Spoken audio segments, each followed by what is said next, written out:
भी चाहिए है? भाई हम लोग कर रहे हैं, आपके चरण स्पर्श कर रहे हैं, है? चरणों की धूल अपने पीठ पर लगा रहे हैं, इससे ज्यादा सम्मान क्या दे सकते हैं? ये सम्मान है। लेकिन क्या सब लोग ऐसे है सम्मान दे रहे हैं जैसे हम दे रहे हैं? कुछ लोग तो ऐसे नहीं दे रहे हैं, कुछ लोग मारे डर के सम्मान दे रहे हैं। देखत भगवती वेश कराला, उठे सकल भय विकल। अब विकल व्यक्ति कब होता? जब कहीं ना कहीं डर हो हृदय में। उठे सकल भय, सभी लोग भय से युक्त होकर के उठे और उठ करके देखा कि परशुराम जी आ गए हैं, तो और डर गए। और जब डर गए तो करने क्या लगे? पितु समेत कहीं कहीं निज नामा, लगे करन सब दंड। सब डर के मारे प्रणाम कर रहे हैं। तो इसको का बहुत अच्छा मान रहे हो क्या? इसको बहुत अच्छा न मानो। अब तुम डर क्यों किया तुमने? अरे हमारी बात अलग है। अच्छा, ये जो सब में गिना रहे हो वो बता रहे हैं। हम अपनी बात थोड़ा कह रहे हैं। हम तो कह रहे हैं हमको तुम्हारा सम्मान हमेशा करेंगे, है? और कर ही रहे हैं। और जब तक होगा तब तक इन दोनों हाथों से खूब सम्मान होगा। और देखो, विचार करने की आवश्यकता है कि क्रोध में आकर, भय में आकर के अगर कोई आपका सम्मान कर रहा है, ये सीख लेने वाला विषय है। अगर कोई क्रोध में अगर आपको सामर्थ्यवान जान करके सम्मान कर रहा है, भय से युक्त होकर के अगर कोई आपका सम्मान कर रहा है, तो इस सम्मान को अच्छा न मानना। समय आने पर, समय विपरीत होने पर जो लोग आज आपका डर के मारे सम्मान कर रहे हैं, वही जब समय विपरीत होगा तो यही लोग विरोध करना प्रारंभ कर देंगे। ये कोई अच्छा विषय नहीं होता है। तो ये ज्ञान रखना चाहिए, जो आज हमारा डर के सम्मान कर रहा है, कल समय विपरीत होने पर ये अपमान भी करने वाले हो सकते हैं। जैसे कुछ लोग रावण को भी सम्मान दे रहे हैं, तो क्या वो अच्छे से दे रहे हैं? और डर के मारे दे रहे हैं। आप हैं मनोज जी अग्निहोत्री, इनकी तरफ से भार्गव श्री परशुराम जी के चरणों में और श्री लक्ष्मण जी के चरणों में 51 पत्र पुष्प सादर समर्पित हैं। साधुवाद, धन्यवाद। आज जो भय को देखकर आपको प्रणाम कर रहा है, कल वही आपके समय विपरीत होते आपका विरोध करने लग जाएगा। आज डर के मारे लोग प्रणाम कर रहे हैं, तो क्या सोच रहे? बहुत अच्छा, यही पाके बहुत नीक मान रहे हो क्या? ऐसा सम्मान एक स्थान पर और हो रहा। नमहि आए नित चरण विनीता, आय सुकरे सकल भयभीता। वो सभी भयभीत होकर के आदेश मान रहे हैं, सम्मान कर रहे हैं। तो क्या अच्छा है? जिस दिन रावण का वध हो जाएगा या होने वाला होगा, तो यही जो लोग पैर छू रहे हैं रावण के, यही उसका विरोध करने लग जाएंगे। तो इसको अच्छा ना मानो। अच्छा, एक जगह पर और सम्मान होता, जीवन भर काग भुसुंडी जी मार मार के भगाए जाते, जीवन भर।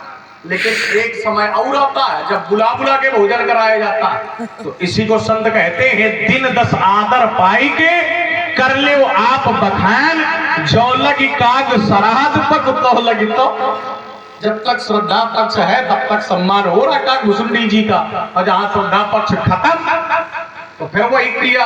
तो इसको सम्मान मान रहे हो, तो ये आपका विषय है, माने रहो, ऐसा सम्मान खूब पाओ।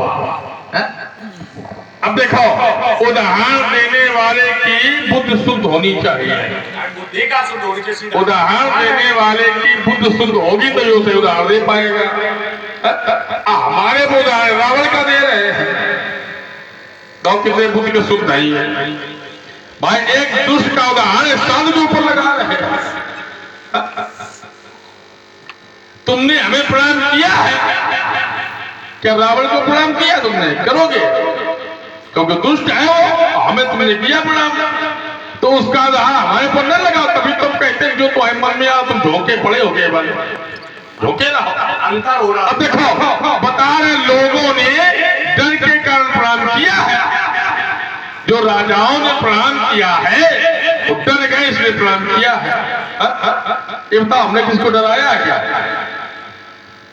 भाई? हमने किसी को डराया हो कि हम लोगों को डरावें तो लोग हमें प्रणाम करें, हमारा समर्थन करें, तो तुम्हें बात कहनी चाहिए। हमने किसी को डराया तो है नहीं। हमने तो लोगों की ओर देखा है कैसे, जय स्वभाव चितमय हित जानी, सो जाने जनुआई खुदानी।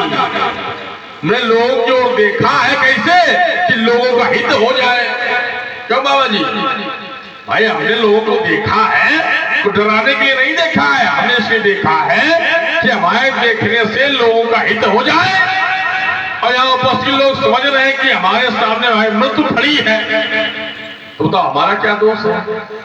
भाई देखने वाले का दोष है, ये उद्देश्य दोष है, और उद्देश्य दोष को दूर करे वो।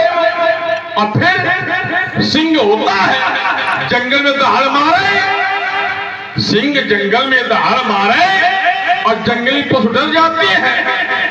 तो बताओ सिंह का क्या दोष भैया? सिंह दहाड़ मारना तो सिंह का स्वभाव है, तुम डरो तो डरते हो, सिंह दहाड़ा थोड़े छोड़ देगा। हमने किसी को डराया हो, डराकर अपने समर्थन में लाया हो, तो ये बात कहनी चाहिए। नहीं, बढ़िया बढ़िया क्रम बना रहे।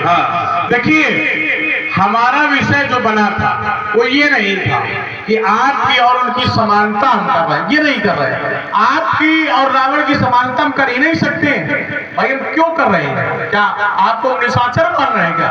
नहीं, हम आपकी रावण की समानता नहीं कर रहे हैं, हम आपके और उसके सम्मान की समानता कर रहे हैं। लेकिन आप बात परिवर्तित कर देते हो, कहते हो देखो लक्ष्मण ने भूल कर दी। अरे भूल नहीं कर दी, आप समझो तो कि लक्ष्मण का क्या रहा। बात आप कह रहे हो हमारा सम्मान हो रहा, तो हमने कहा डर के मारे हो रहा, तो आपने कहा कि डर के मारे हो रहा, हमने कहा डर के मारे सम्मान वहां भी हो रहा है, रावण का हो रहा। तो बात बीच में मध्य में डर की और सम्मान की है, ना कि आपकी और उनकी है। तो विचार करने की आवश्यकता ये है। हमारा यही तो कहना था कि आज अगर भय के कारण लोग सम्मान कर रहे हैं, तो कल अगर आपसे कोई श्रेष्ठ आ गया तो यही लोग परिवर्तित होकर के आपका विरोध करने लगेंगे और उस श्रेष्ठ व्यक्ति का सम्मान करने लग जाएंगे। तो ये कर कैसे रहे? भय के कारण ही तो सम्मान कर रहे हैं। उठे सकल भय विकल भुआला। अच्छा, भय माने क्या होता है? भय माने डर ही होता है। हो सकता है इनके शब्दकोश में कहा भय माने प्रेम हो सकता है, ऐसा हो सकता है।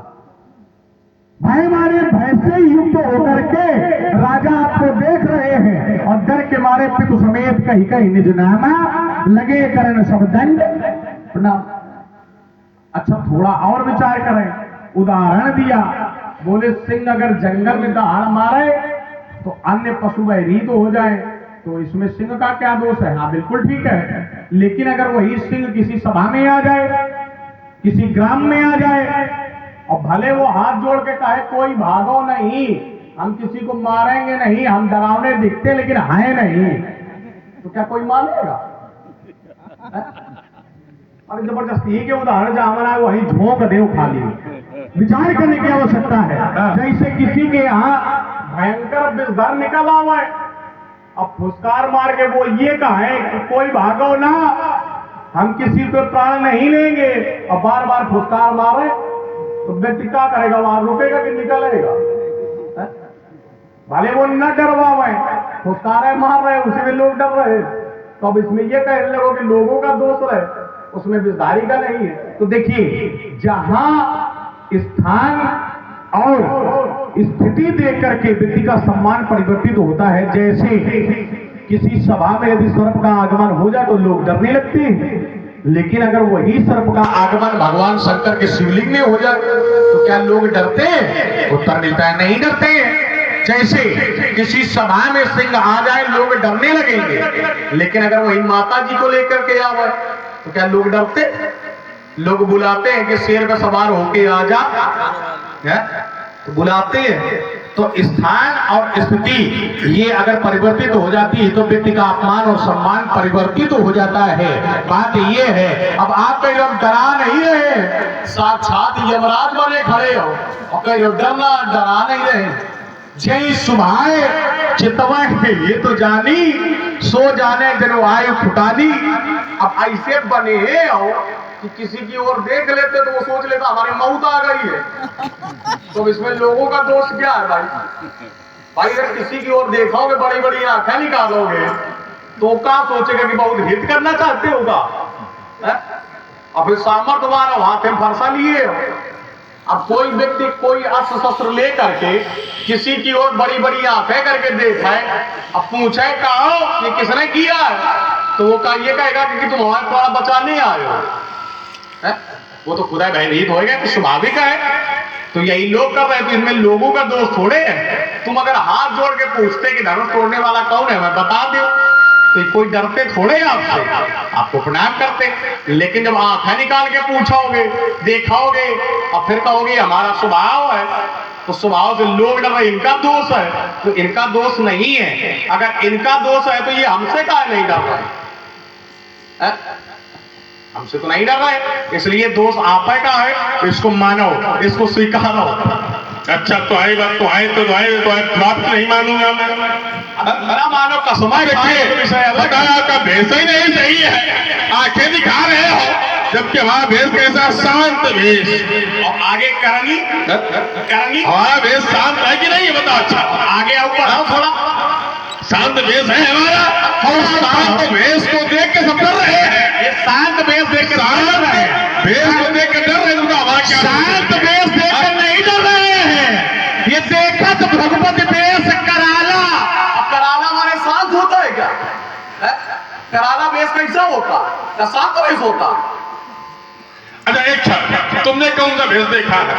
अरे यही तुमने कराला देखा है कि शांत देखा है? आपने चाहे जो देखा हो, मैं नहीं तो अच्छे राजकुमार हो, तुमने कराला भेष देखा कि शांत भेष? हम चाहे जो भेष देखा है, तो इसमें हमें यमराज का भय नहीं है। तुम्हारा इसमें देखने वाले का दोष है ना भाई। जब तुमने कराला दोष नहीं देखा, कराल दोष भेष नहीं देखा, तुमने शांत भेष देखा है। अब देखिए, जिन पर राम जी की कृपा होती है, जो राम जी जिसके ऊपर हाथ रख देते हैं, वो मौत से भी नजरें मिला लेता। अच्छा और कभी कभी मौत भी उसको देख करके वापस चली जाती है, बड़े बड़े चले जाते हैं। जब राम जी की कृपा है तो यमराज भी उसके प्राण लेने वाले नहीं होते हैं, लेकिन जो राम का विरोधी बन जाता है उसके लिए उसका हितैषी भी यमराज ही दिखाई देता। अच्छा पिता यमराज बन जाते हैं जिसके राम विरोधी हैं। और हम देखो आपको बता रहे हैं,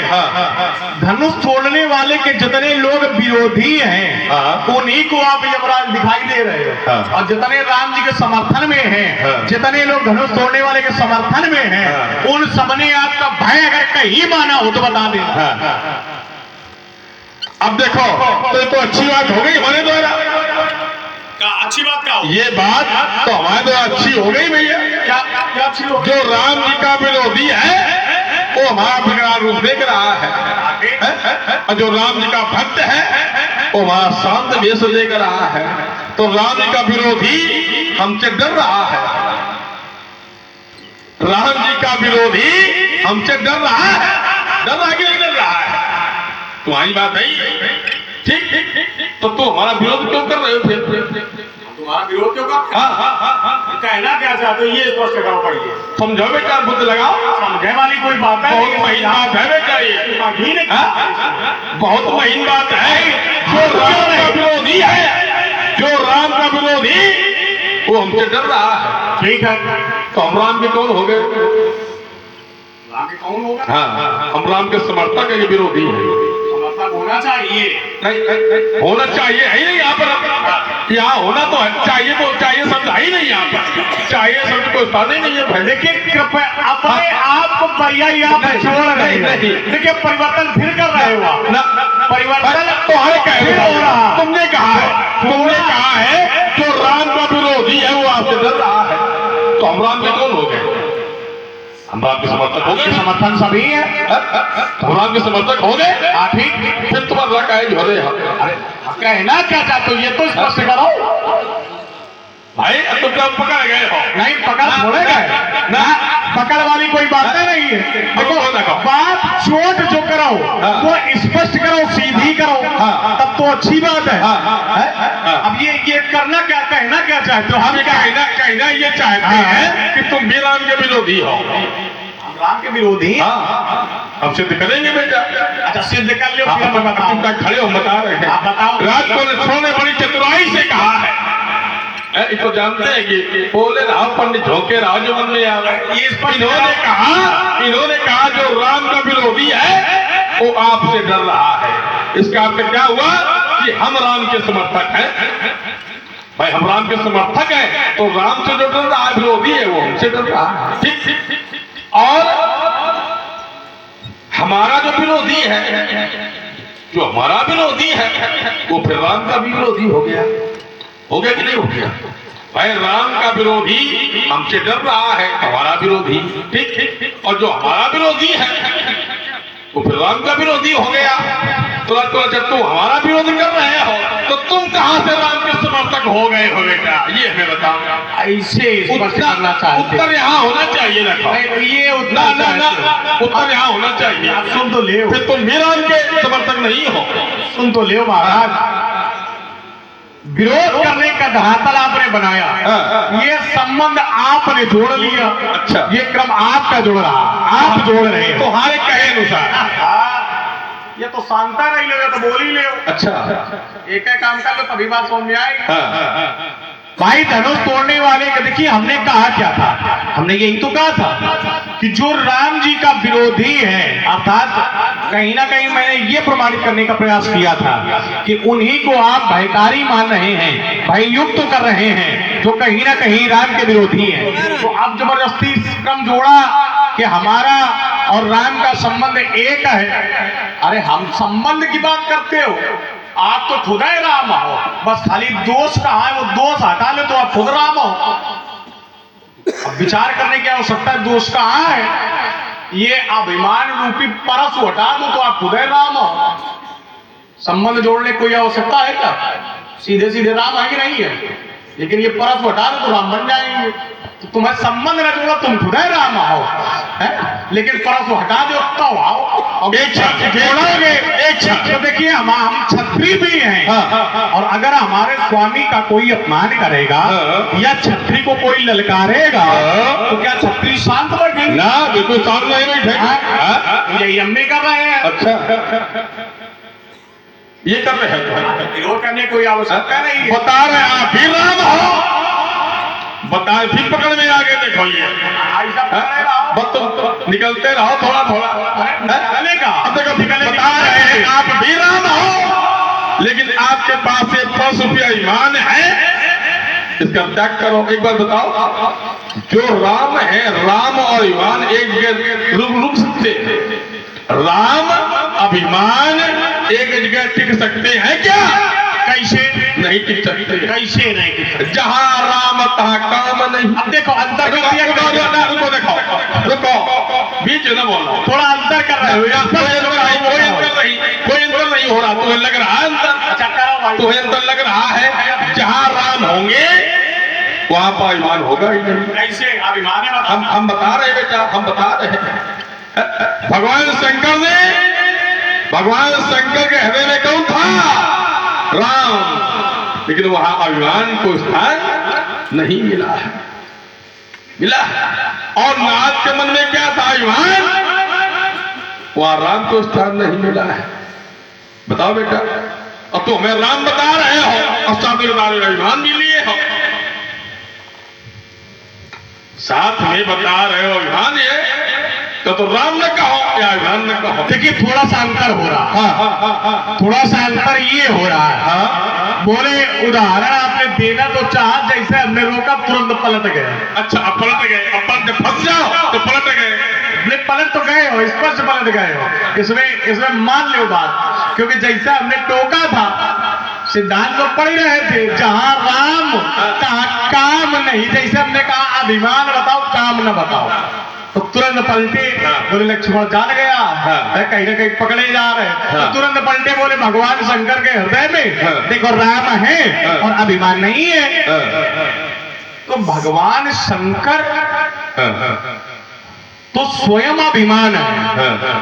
और देखो हम प्रमाणित कर रहे हैं भगवान शंकर स्वयं में अभिमान है। कैसे है? अहंकार शिव, बुद्धि अज, विष्णु सकल गुण धाम। अब बताओ अहंकार माने क्या होता? अभिमान होता नहीं। तो बताओ भगवान शंकर है अभिमान है।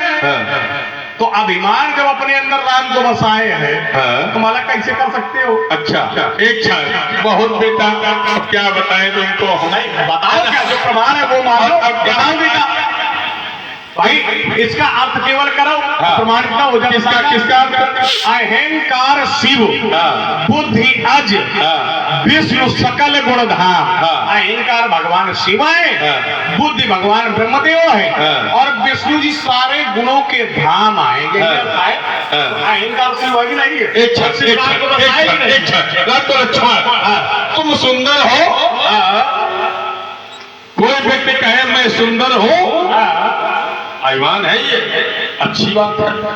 मैं ही सुंदर हूँ, ये नहीं होना चाहिए। क्यों? भाई मैं सुंदर हूँ, अच्छी बात है, लेकिन मैं ही सुंदर हूँ, ये नहीं होना चाहिए। और ये भगवान शंकर में नहीं है। नहीं नहीं, अभिमान तो हर प्राणी में होता है, अभिमान सबके अंदर होता है। अपना ऐश्वर्य, अपना सुंदरता, अपनी शक्ति बताने के लिए अभिमान ठीक है, लेकिन सब कुछ मैं ही हूँ, नहीं थोड़ा सा ये अनुचित, थोड़ा सा अंतर फिर हो रहा है। थोड़ा अंतर फिर ये हो रहा है कि आपने पहले प्रमाण दिया कि जहाँ राम है वहाँ अभिमान नहीं है।